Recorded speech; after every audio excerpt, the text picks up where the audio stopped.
నవనారసింహ క్షేత్రాలలో ముఖ్యమైనవి సింహాద్రి, సింహాచలం.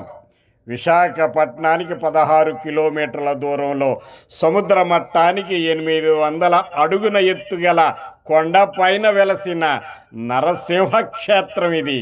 నవ నరసింహ క్షేత్రాలలో ఇది ఒకటి.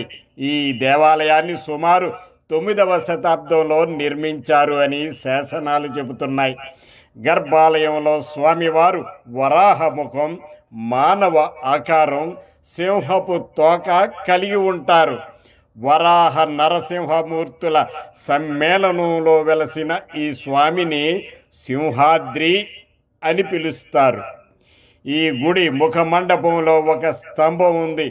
దానిని కౌగిలించుకొని భక్తులు వరాలు కోరుకుంటే తప్పక నెరవేరుతాయని భక్తుల విశ్వాసం.